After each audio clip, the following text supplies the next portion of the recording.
Muy bien, hermanos. Bienaventurado el que confía en Él. Los evangelios, y estamos leyendo un evangelio, y estamos exponiendo la palabra de Dios en uno de los evangelios, el evangelio de Mateo. Recuerde esto, los evangelios nos registran el cierre de la historia con respecto a las promesas que Dios hizo a Abraham, a Isaac y a Jacob. A través de los evangelios nosotros nos damos cuenta que todo lo que se prometió se cumplió, y se cumplió en la persona de Cristo Jesús. Se cumple en Cristo. Las escrituras, el Antiguo Testamento, no es que el resto no lo sea, pero cuando digo las escrituras en este momento me refiero al Antiguo Testamento. Las escrituras prometen a un Salvador, prometen a un Redentor que había de nacer, un descendiente de mujer que traería libertad para el pueblo de Dios, que en ese tiempo estaba representado por la nación de Israel. Así que en los evangelios nosotros nos damos cuenta que todas las promesas de Dios se cumplieron. En los evangelios nos damos cuenta que el Jesús esperado, el libertador que debía venir para liberar al pueblo de Dios, vino realmente. Y las figuras y las acciones de Jesús, aunque Él es el prometido y Él es el esperado, sin embargo, lo que Jesús era, cómo se veía y lo que Jesús hacía, no parecían calzar con lo que se estaba esperando. ¿Me explico? ¿Qué esperaba la nación de Israel? Esperaba un libertador político, un libertador religioso. ¿Y quién fue el que vino? Jesús, el Cristo, el Hijo de Dios, y trajo libertad, pero no como ellos se lo esperaban. A razón de eso, llegamos al primer punto de nuestro sermón. Ya que Cristo es el prometido, pero no parece que lo sea, bienaventurado el que confía en que Él es, aunque no parece que lo sea. Vuelva su mirada a Mateo 11, verso 2 al 6. Noten lo que pasó entre Jesús y Juan el Bautista. Al oír Juan en la cárcel de las obras de Cristo, mandó por medio de sus discípulos a decir a Jesús: ¿eres tú el que había de venir o tenemos que esperar a otro? Juan estaba un poco confundido, parece, por Jesús. Él había dicho que Jesús era el hombre cuyo aventador o cuya cuchilla estaba en la mano para hacer la cosecha. Juan el Bautista había dicho, en el Evangelio de Juan se nota mejor, que Juan el Bautista había dicho: este es del que yo les hablé. Y que Jesús vino a Juan para que Juan lo bautizara. Y Juan tiene que decir: pero tú deberías bautizarme a mí, en lugar de yo tener que bautizarte a ti. Sin embargo, lo que Jesús estaba haciendo con el correr de los meses, de los días, probablemente de los años, ya era para Juan un poco confuso. Jesús no estaba trayendo la libertad que se suponía que debía traer. Y hasta Juan el Bautista duda. ¿Será que me confundí? ¿Será que Jesús no era el Mesías prometido? Así que le manda a preguntar: ¿eres tú el que había de venir o esperaremos a otro?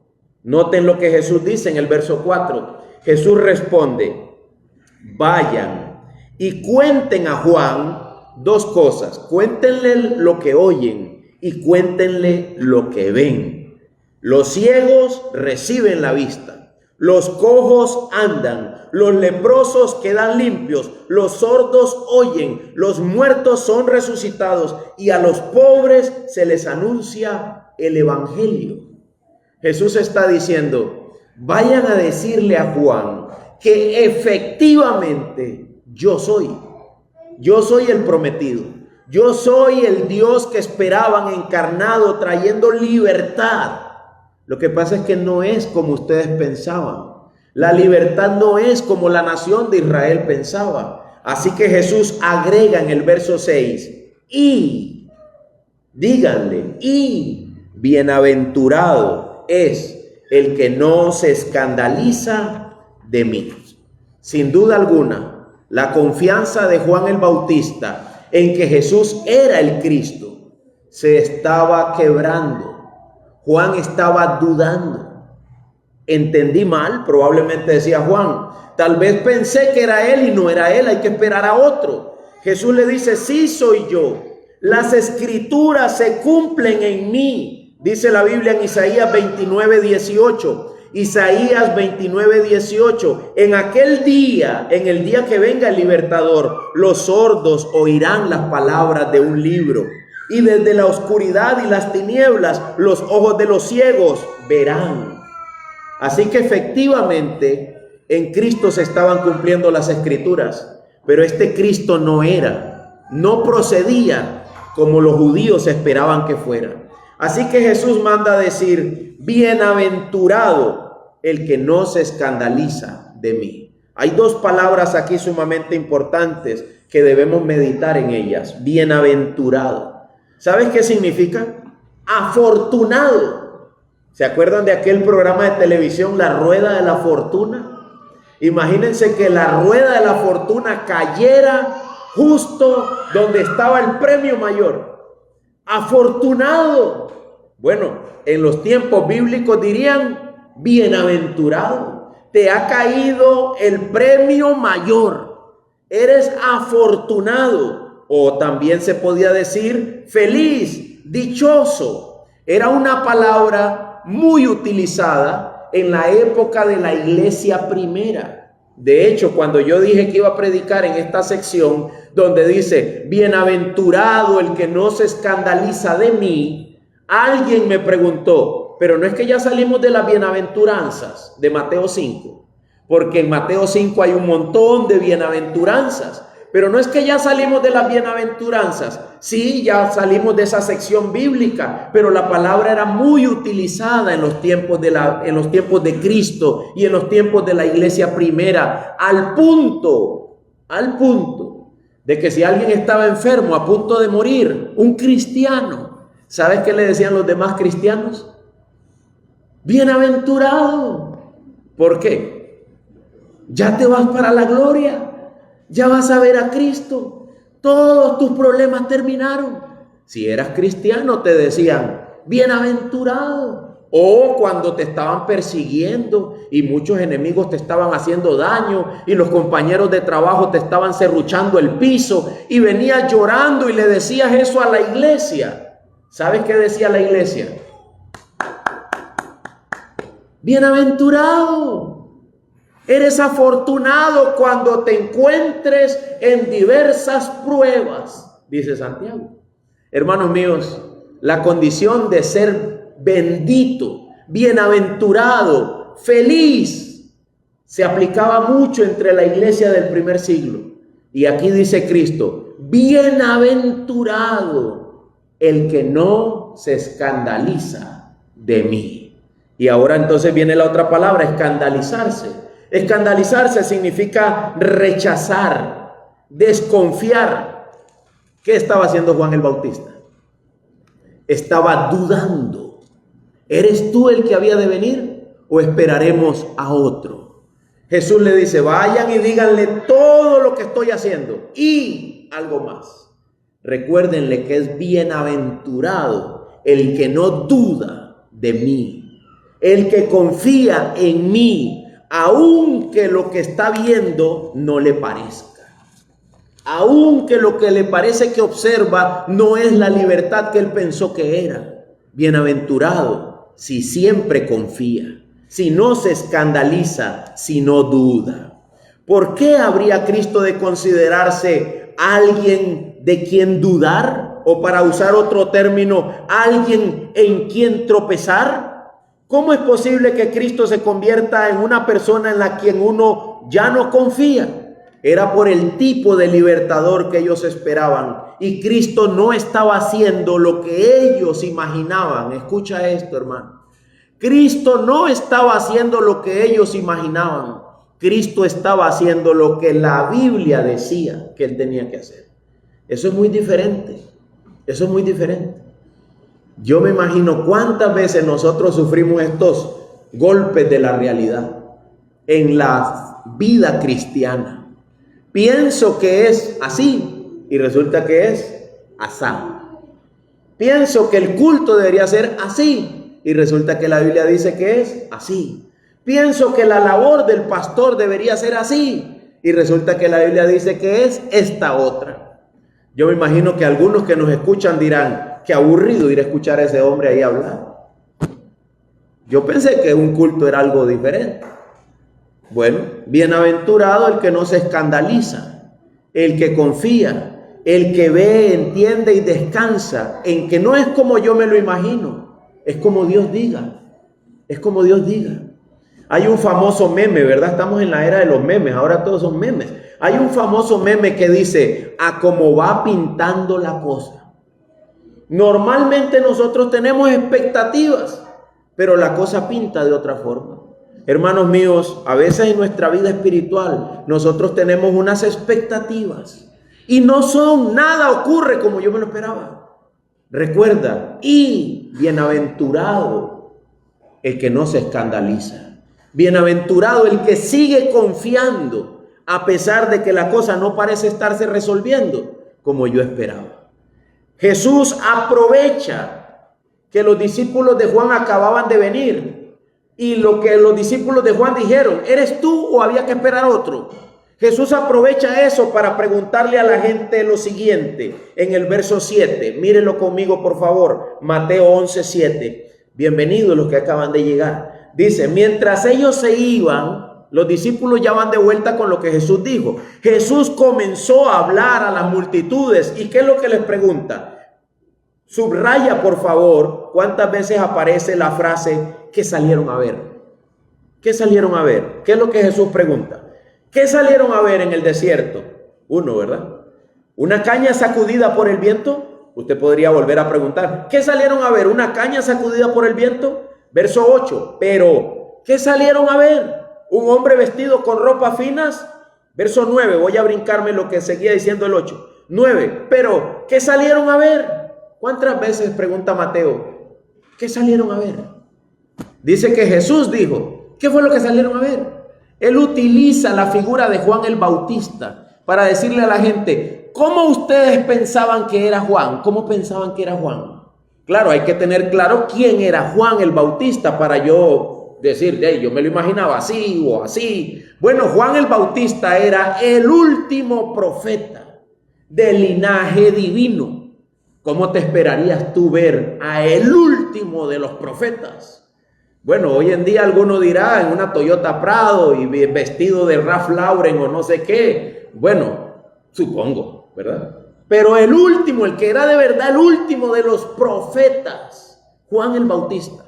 Dice que alguna gente esperaba verlo con ropas finas. Aquí dice, lo vieron en el verso 8. Miren, los que usan ropas finas están en los palacios de los reyes, ¿verdad? Los que usan ropas finas están en los palacios de los reyes. Pero Juan se veía más como un pobre andrajoso. Juan se veía vestido de ropas de camello, con un cinto de cuero, comía langostas y miel del monte. Eso no es un hombre fino, eso no es un hombre refinado, de alta alcurnia. ¿Cómo crees tú, dice Jesús, cómo crees tú que debió ser el último gran profeta? El que representaba a Elías, uno de los profetas más milagrosos de las Escrituras. ¿Cómo tú querrías verlo?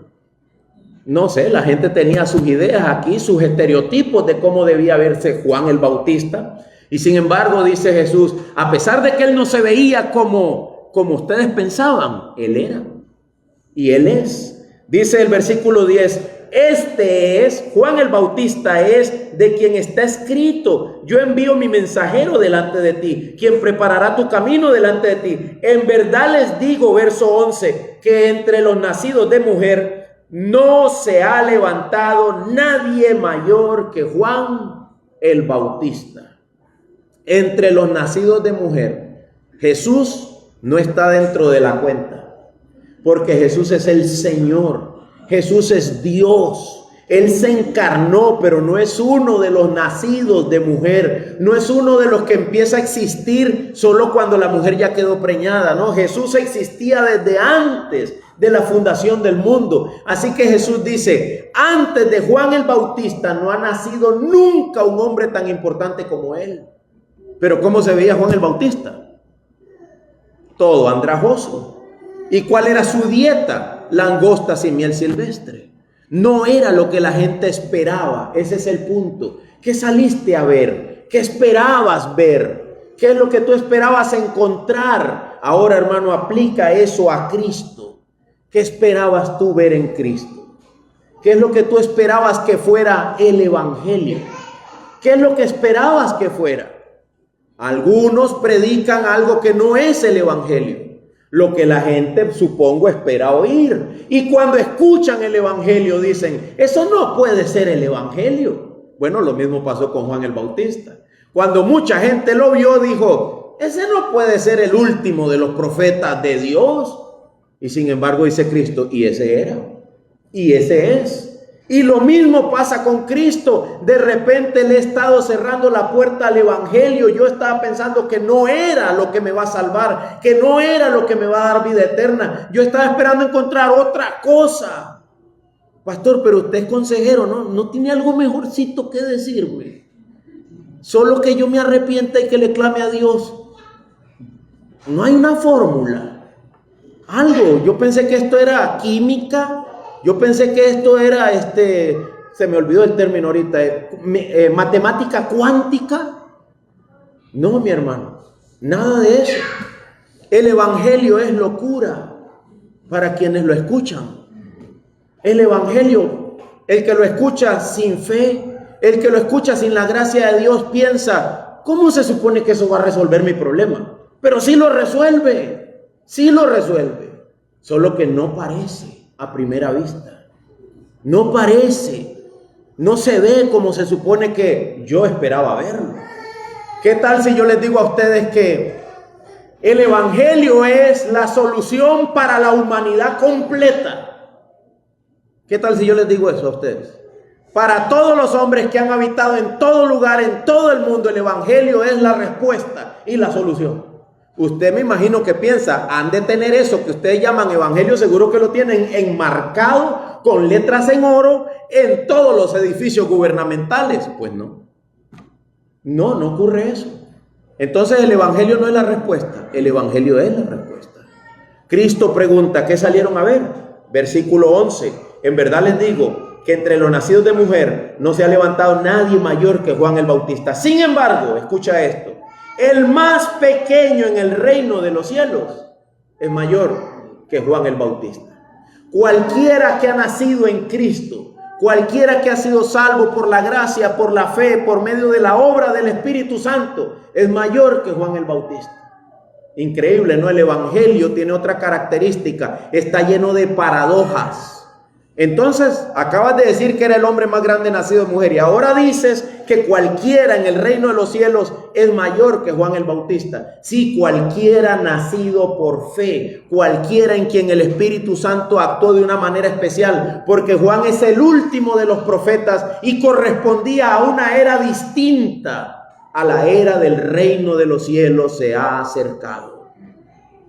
¿Me explico? Lo que Jesús está diciendo, y sin embargo te digo una cosa. Tienes que nacer de nuevo. Sin embargo, te digo una cosa.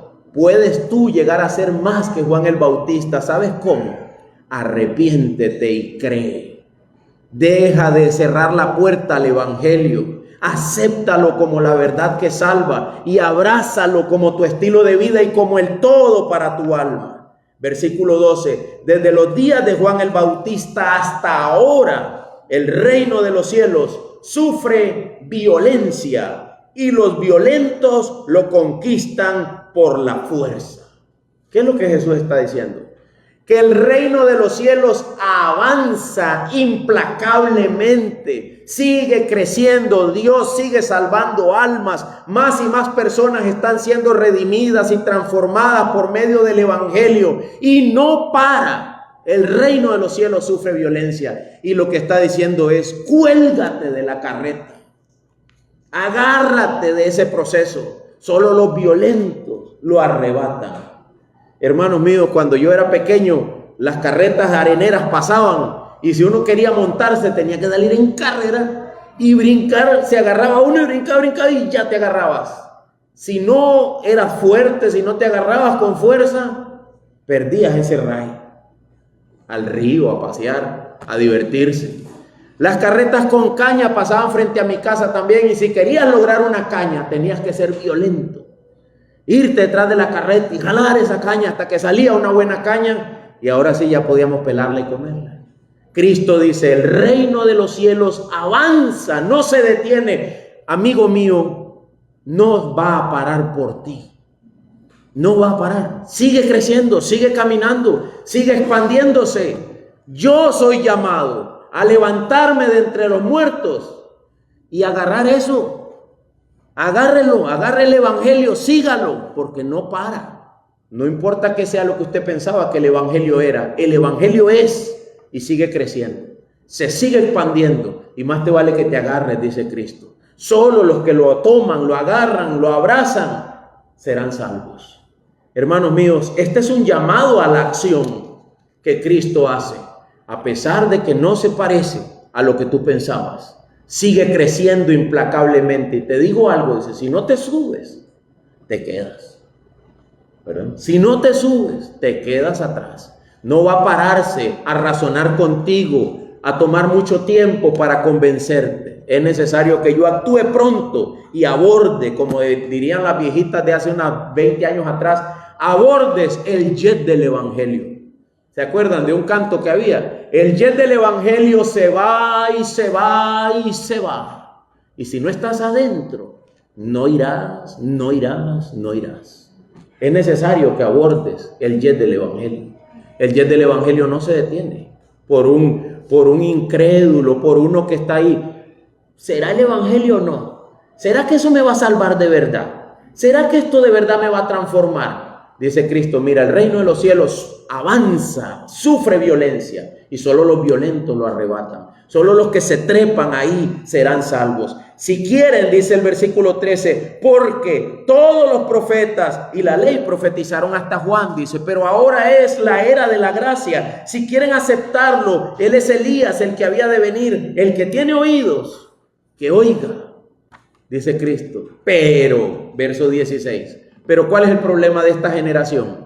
Ahí dice, pero hay un problema con esta generación. ¿Con qué compararé a esta generación? Es semejante a los muchachos que se sientan en las plazas, que dan voces a los otros y dicen, les tocamos la flauta y no bailaron, entonamos endechas y no se lamentaron. Porque vino Juan que no comía ni bebía y dicen tiene un demonio. Viene el Hijo del Hombre que come y bebe y dicen miren un hombre glotón y bebedor de vino, amigo de recaudadores de impuestos y de pecadores. Lo que Cristo está diciendo es lo siguiente. Cristo está diciendo algo así. Qué bárbaros ustedes. Vino aquel de una forma. Él no comía. Juan el Bautista no comía ni bebía con los grandes. Y lo criticaron. Porque ustedes esperaban a otro diferente. Vengo yo y entonces como y bebo. Tampoco le gusta. ¿Verdad? Es decir, el ser humano nunca se le queda bien. Nunca el evangelio es lo que él quiere que sea. Él siempre quiere algo diferente. Es que a mí no me gusta. Es que a mí no me gusta. Es que a mí no me gusta. Nunca está satisfecho. Uno era de una manera, el otro de otra manera. Nunca hay plenitud en el corazón del hombre, dice Cristo. Se parecen a los muchachos de la plaza, dice, cuando tocan la flauta. Porque los muchachos de la plaza bromeando tocaban la flauta, una música alegrona y nadie bailaba. Entonces dice, bueno, pues entonces toquemos una música de luto. Nadie llora. Entonces uno dice, ay, si les ponemos música alegre no bailan, si les ponemos música de luto tampoco lloran. Entonces, ¿qué es lo que quieren? Ese es el punto. Jesús dice, ¿qué es lo que ustedes quieren? ¿Qué es lo que ustedes quieren? ¿Cuál se supone que es para ustedes la salvación de la humanidad? ¿Cómo se supone que debe verse entonces el evangelio? ¿Cómo se supone que debe verse? ¿Verdad? Debemos hacernos esa pregunta. ¿Cómo se supone que tiene que verse el evangelio que salva entonces? Es que, pastor, yo creo que deberíamos agregarle esto. Ok, le agregamos eso. Entonces otro hermano dice, es que eso debieron quitarlo. Debemos agregar esto. Nunca concluiríamos ese proceso. Dice Cristo al final, mira el verso 19 al final. Pero la sabiduría se justifica por sus hechos. Yo sé que parece que Cristo está hablando en un código Morse, ¿verdad? O algo. Porque la sabiduría se justifica por sus hechos. ¿Qué es lo que Cristo está diciendo? Cristo está diciendo lo siguiente. Yo no sé ustedes cómo piensan que es el evangelio y para qué piensan que sirve. Yo no sé ustedes quién piensan que soy yo y para qué se supone que deba servir. Pero yo les digo una cosa. Los que han sido salvos saben para qué sirven. Los que han sido salvos, los que conocen la sabiduría de Dios, saben que Cristo salva. Saben que Cristo transforma. Saben que Cristo libra. Saben que Cristo da fuerza. Saben que Cristo da ánimo y Él es el que me sostiene. Que no soy yo, que no tengo la fuerza, no tengo la habilidad, no tengo ni el poder. El que ha sido salvo por la obra de Dios conoce los frutos de eso en su propia vida. Y dice, sí, es verdad. Yo entiendo que tú te confundas. Yo entiendo que te parezca que ese Cristo no hace nada, pero sí hace. La sabiduría se justifica por sus hechos. La sabiduría, cuando llega, la de Dios, la que salva, transforma. Sí lo hace, sí lo hace. No hay manera que yo pueda afirmarlo que nos quede suficientemente claro. Solo puedo decir, sí lo hace, sí lo hace. Transforma, cambia, libera, da vida, regenera, hasta sana. Hasta sana. Quita depresión, angustia. Pregúntale a los hospitales cuántos de los casos que llegan todos los lunes son puramente emocionales. El evangelio da equilibrio. El evangelio, cuando es verdadero, da paz. La sabiduría de Dios se justifica por sus hechos, no por lo que la gente quiera o espere. La gente siempre quiere algo que ni se parece a lo que debería ser. Siempre quiere algo que ni por sombra es similar. Así que recuerda, bienaventurado el que confía en Cristo como es. Dice Pablo, yo solo predico una cosa, Cristo y en la cruz. Para unos es necedad, para otros es locura. Pero eso es lo que predico. Él es el que salva y eso es lo que salva. La muerte de Cristo en la cruz. ¿Cómo eso puede transformar? ¿Cómo eso puede transformar? ¿Cómo es que eso nos puede ayudar? Sí lo hace, sí lo hace. Necesitamos meditar en esto. Ahora bien, segundo punto del sermón. No se preocupen que de aquí para allá es más corto. Bienaventurado el que confía en Él, aunque no sea como yo lo esperaba. Bienaventurado el que conoce el arrepentimiento. Voy a decirlo en la forma en que el texto dice. Ay de aquel, pobrecito aquel, que no acepta el evangelio tal como es. Dice Mateo 11:20. ¿Están conmigo ahí? Entonces Jesús comenzó a reprender a las ciudades en las que había hecho la mayoría de sus milagros. ¿Por qué los reprendía? Verso 20. Última frase del verso 20. Porque no se habían arrepentido, porque no aceptaban, no creían el evangelio tal como es. ¿Y qué es lo que Jesús decía? Ay de ti, Corazín, ay de ti, Betsaida. ¿Quiénes eran Corazín y Betsaida? ¿Y quién era en el verso 23? Capernaum, una ciudad que supuestamente era elevada hasta los cielos. Eran ciudades de las regiones de Cristo, de Galilea, ciudades que se creían muy santas, que se creían muy buenas, muy adecuadas. Por eso dice ahí, ¿acaso serás elevada hasta los cielos? O sea, ¿te crees que eres muy puro? ¿Te crees que eres muy santo? ¿Eres muy especial? Y el evangelio no alcanza tu medida. Ay de ti. Dice la Biblia, ay de ti, Ay de ti y de tu condición. Versículo 20 dice: entonces Jesús comenzó a reprender a la ciudad en la que había hecho la mayoría de sus milagros, porque no se habían arrepentido. Verso 21. Ay de ti, Corazín, ay de ti, Betsaida, porque si los milagros que se hicieron ustedes se hubieran hecho en Tiro y en Sidón, hace tiempo que se hubieran arrepentido. Arrepentido y ay es la palabra clave en este texto. Hace tiempo que se hubieran arrepentido. Sigo leyendo. Verso 22. Por eso les digo que en el día del juicio será más tolerable el castigo para Tiro y Sidón que para ustedes. Y tú, Capernaum, ¿acaso serás elevada hasta los cielos? Hasta el Hades descenderás. Porque si los milagros que se hicieron en ti se hubieran hecho en Sodoma, esta hubiera permanecido hasta hoy. Sin embargo, les digo que en el día del juicio será más tolerable el castigo para la tierra de Sodoma que para ti. Observa, hermano, en qué consiste la sección que acabamos de leer. Falta de arrepentimiento, juicio, la ira de Dios viniendo sobre los hombres de una manera peor que en Sodoma y Gomorra, de una manera peor que en Tiro y en Sidón, ciudades que habían experimentado el juicio de Dios. ¿Y por qué el juicio estaba viniendo sobre los hombres? ¿Por qué estaba viniendo la ira de Dios sobre los hombres? Porque no se arrepienten. Y si no tengo arrepentimiento, hay 3 palabras en la Biblia que refieren a lo que significa el arrepentimiento. Y si yo no tengo arrepentimiento, mi condición es lamentable. Ay de mí si no tengo arrepentimiento. Arrepentimiento implica, en primer lugar, sentir mi pecado, reconocerlo. Para sentirlo hay que reconocerlo. Tengo que reconocerlo, tengo que sentir que soy pecador.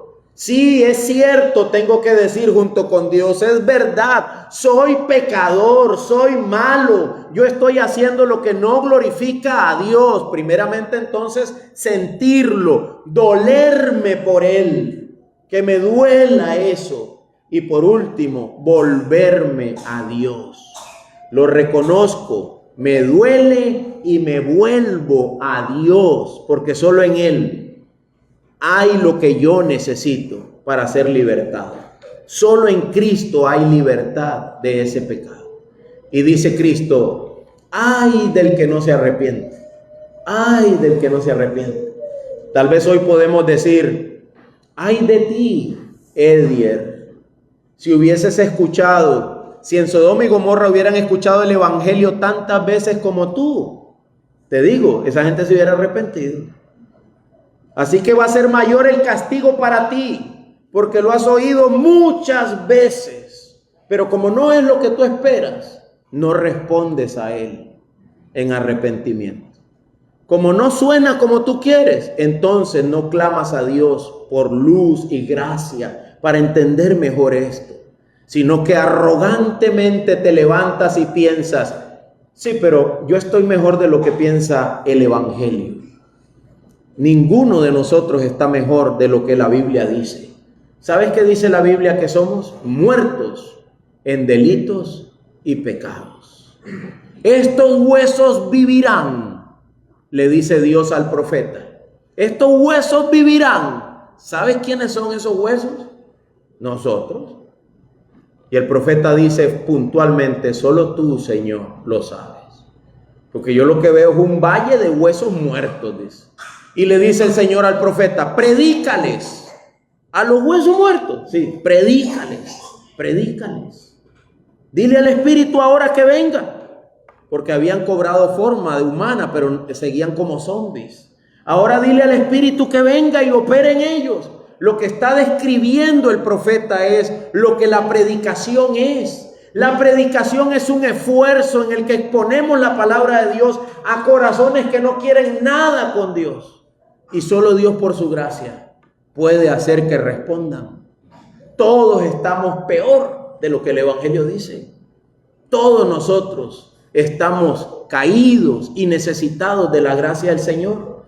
Pero hay de aquellos que cierran su mente pensando que eso no es lo que ellos ocupan. Eso no es lo que mi alma necesita. Por último, dice el texto en el verso 25. ¿Lo tienen?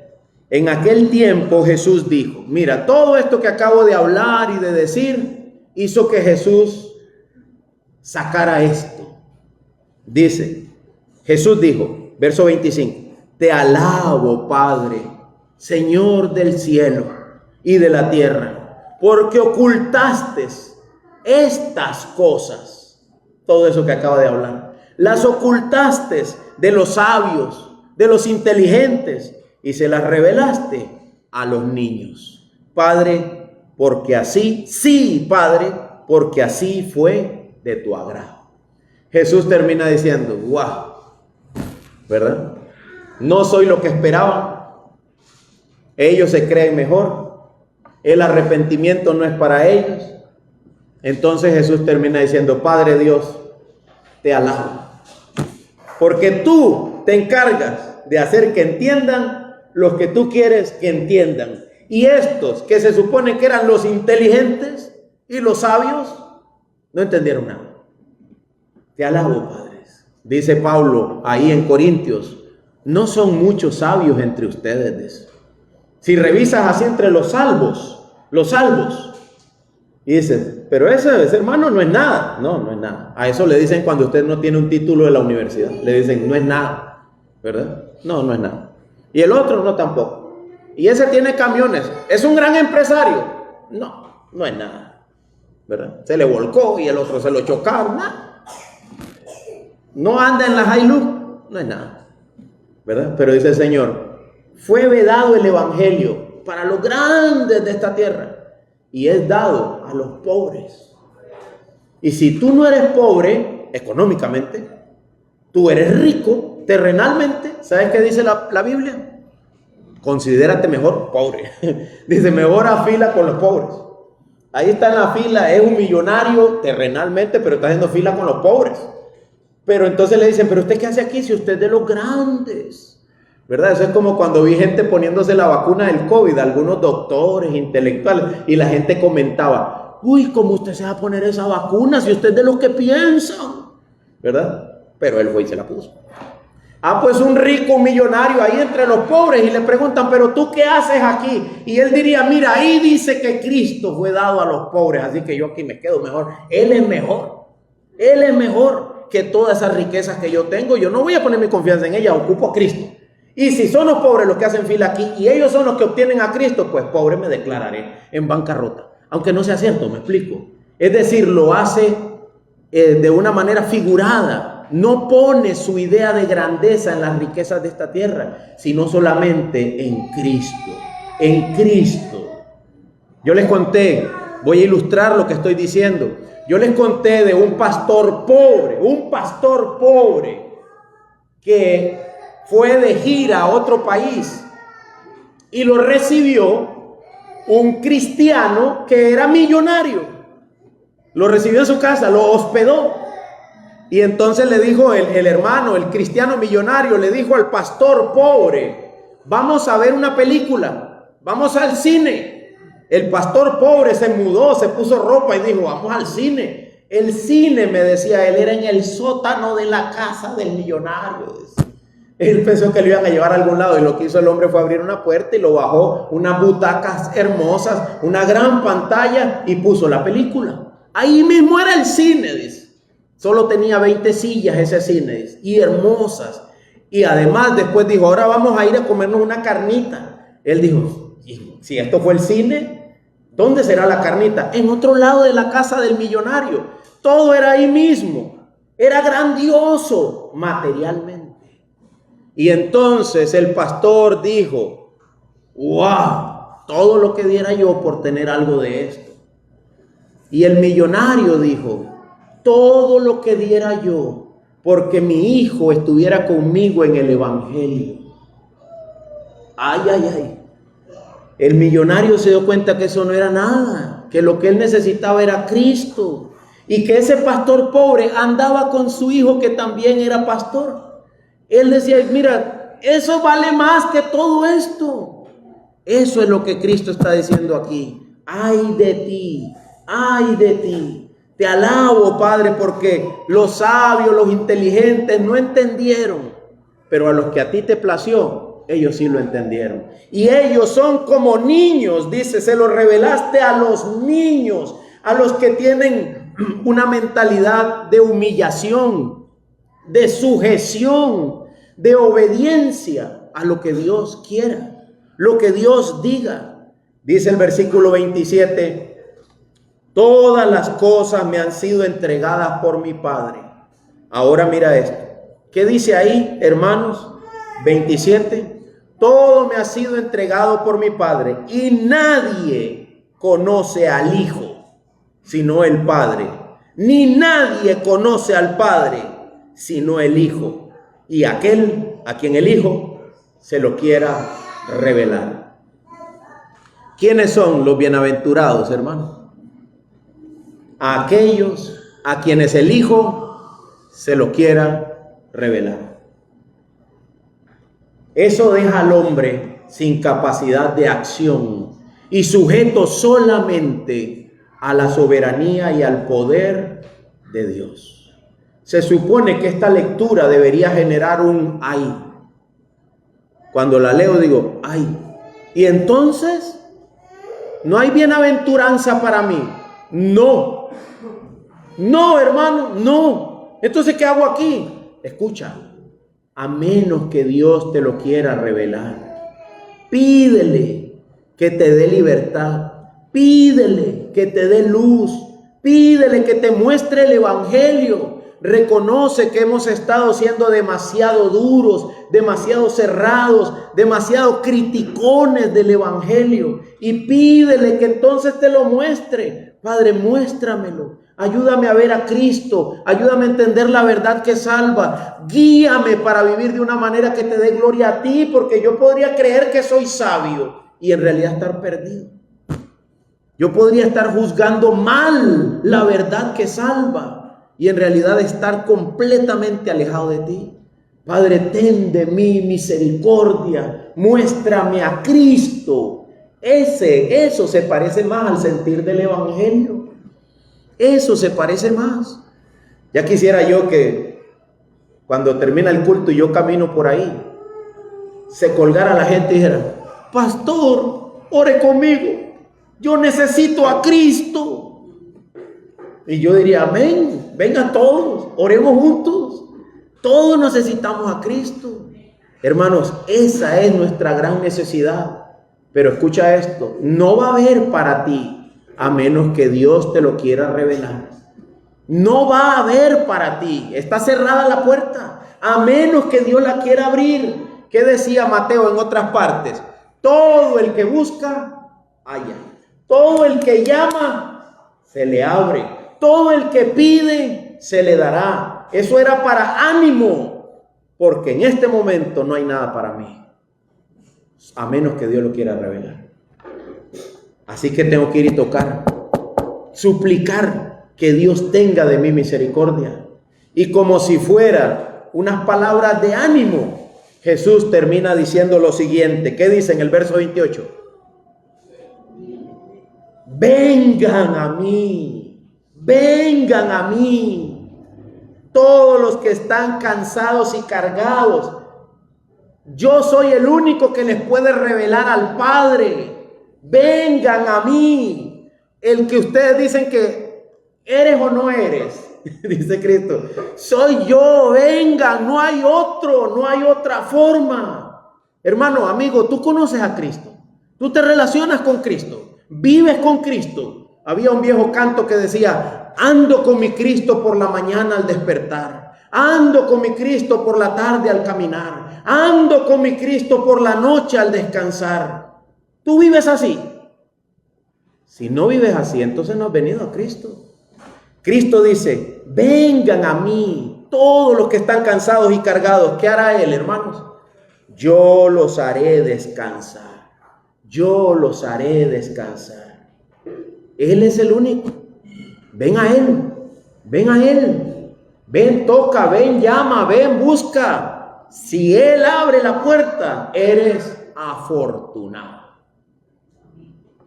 Las cuerdas me han caído en un lugar aceptable, dice, ¿verdad? En el Antiguo Testamento, alguien dijo, las cuerdas cayeron donde tenían que caer. porque era cuando medían la tierra y daban la heredad. Tiraban así unas cuerdas y determinaban, esto es de él. Te imaginas que cae ahí donde tú querías que cayera. Y si lo que quieres es vida eterna, aquí está la respuesta. Dice Cristo, ven a mí, ven, yo te haré descansar. Toma mi yugo sobre ustedes y aprendan de mí, dice el verso 29, que soy manso y humilde de corazón. No soy lo que ustedes pensaban, un libertador armado, ¿verdad? Como Simón Bolívar, levantando todas las Américas en libertad. Yo sé que no soy eso. Yo soy manso y humilde de corazón, pero en mí hallarán el descanso que ustedes tanto necesitan. Y dice él por qué. Y les digo por qué, dice, mi yugo es fácil, mi carga ligera. ¿Por qué, hermanos, el yugo es fácil? Se implica morirse a uno. ¿Por qué es fácil? Porque es por gracia. Porque es por fe, porque no es por obras, porque Dios no va a poner sobre la balanza que también me he portado para entonces decidir si me quiere salvar o no. Dios no va a hacer eso. Él va a poner sobre la balanza el sacrificio de Cristo para la salvación de mi alma. ¿Te imaginas el juicio final? Y vamos a suponer que esto soy yo. Y dicen, bueno, si pesa para el lado tuyo, estás perdido. Y lo ponen, estoy perdido. Y que Dios diga, pero no es eso lo que vamos a usar para pesar. Ah, no. Vamos a tomar una hoja nada más. Y vamos a pesar a Cristo. Favorablemente. Estoy salvado. Dice Cristo, mi yugo es fácil. Mi carga es ligera. El que salva, está diciendo él entre comillas, soy yo. El que salva, soy yo. El creyente ha de decir, te alabo, Padre. Te alabo, Padre. Porque si me pesaras a mí, saldría perdiendo. Pero pesas a tu Hijo en favor de mi alma. Eso es gran misericordia y gran bondad, por la cual nosotros hemos de darle a Cristo, a Dios, toda la gloria. Quiero terminar leyendo para ustedes Colosenses 1:13. Dice lo siguiente, Colosenses 1:13. Porque Él nos libró del dominio de las tinieblas y nos trasladó al reino de su Hijo amado. Dios hace eso por medio de Cristo. ¿Qué hice yo para ese traslado? Nada. ¿Verdad? Todos los que alquilamos casa sabemos lo duro que es cambiar de casa. Hay que mover todos los tiliches. Pero Dios hizo un traslado de mi alma por pura gracia, por medio de la fe, no por obras, para que nadie se gloríe. Pero pagó ese traslado Cristo, aquel del cual algunos dudaban si era o no era. Así que recuerda, hermano mío, bienaventurados los que confían en Él. Bienaventurados los que tienen arrepentimiento. Bienaventurados los que entienden la fórmula necesaria para ser salvo. Que Cristo se me revele, que me muestre al Padre y traiga sobre mi vida salvación y vida eterna. Vamos a orar.